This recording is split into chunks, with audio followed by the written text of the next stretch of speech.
iki kinyejana turimo ubu isi y'ikoranabuhanga irihuta cyane, aho imashini zisigaye zisubiza, zikiga, zikanadufasha gutekereza. Ariko hari icy'ingenzi tugomba kwibuka.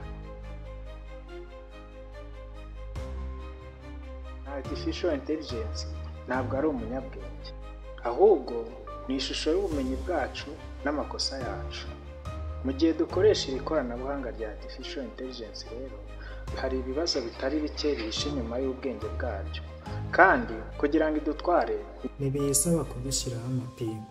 Twebwe rero nitwe tuyambika urusobe rw'amakuru, harimo n'ayo twagombye kwirinda gutanga. Abantu benshi iri koranabuhanga rya artificial intelligence riri kubafasha, aho abanyeshuri baryifashisha mu gukora imikoro, abandi riri kubateza imbere aho bashinze business atandukanye bifashisha iri koranabuhanga, ndetse bikaba byanababyarira umusaruro mu buryo butandukanye cyane n'uko bakoreshaga busanzwe. Dore ibintu umuntu wese akwiye kwirinda mu gihe akoresha ikoranabuhanga rya artificial intelligence, kugira ngo atarikoresha nabi akazisanga ari kwirengera ingaruka mbi zaturutse mu mikoreshereze mibi yaryo. Number 1. Kwirinda gutanga amakuru y'ibanga. Ntugashyire muri AI amakuru yihariye nk'indangamuntu, nimero ya konti, password, cyangwa ibindi bigaragaza amakuru yihariye yawe cyangwa y'abandi. AI ishobora kubika cyangwa gusesengura ibyo wanditse, bityo ushobora kwishyira ku kaga mu gihe ayo makuru yagera atagenewe. Number 2. Kwirinda gukoresha AI mu bikorwa binyuranye n'amategeko. Ntukayikoreshe mu gukora ibintu bitemewe, nko kwiba amakuru, gukora inyandiko mpimbano, cyangwa gutanga amakuru ayobya. Ibi bishobora kukugiraho ingaruka zirimo gukurikiranwa n'ubutabera. Number 3. Kwirinda kwishingikiriza ku bisubizo bya AI 100%. AI irafasha cyane, ariko ntisimbura ubushishozi bw'umuntu. Hari igihe itanga ibisubizo bituzuye cyangwa bitari byo, cyane cyane mu byerekeye amategeko, ubuvuzi n'ibindi by'ingenzi.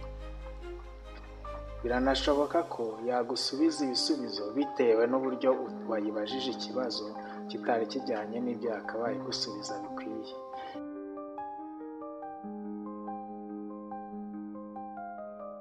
Number 4. Kwirinda gukoresha AI mu kwigana abandi, deepfakes n'ibinyoma.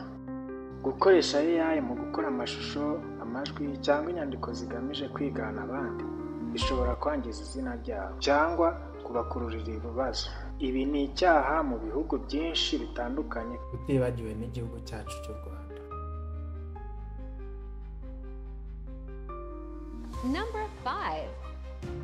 Kwirinda kugirira abandi nabi ukoresheje AI cyangwa se artificial intelligence, nko gukwirakwiza urwango, gusebanya, cyangwa guteza amakimbirane ukoresheje ibivuye muri AI. Number 6. Kwirinda kuba imbata y'ikoranabuhanga. Nubwo rifasha, ntugomba kurishingiraho buri kimwe. Irinde kugwa mu rwobo rwo gukoresha AI cyane, ku buryo bishobora kurangira utakigira n'ubushobozi bwo gutekereza cyangwa gukora ibintu ubwawe.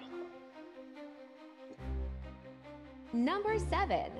Kwirinda gukoresha AI utazi uko ikora. Banza wige uko ikora, uburyo bwo kuyikoresha neza n'amategeko agenga ikoreshwa ryayo. Kugira ubumenyi buhagije biragufasha kuyibyaza umusaruro neza kandi wizewe. Niba uri gukoresha iri koranabuhanga rero, komeza wirinde ibi byose bitazarangira bikugizeho ingaruka, cyangwa se bikaba byazigira no ku bandi. Ikoranabuhanga ntabwo ari intwaro mbi, ahubwo ni inkota igizwe n'amugi abiri, igira icyo ikora bitewe n'uyifite mu ntoki. Iyo nkota uyifite mu biganza byawe, nawe ukwiye kuyikoresha, ariko ukanamenya ibyo ugomba kwirinda. Murakoze, mugire ibihe byiza, turabashimiye.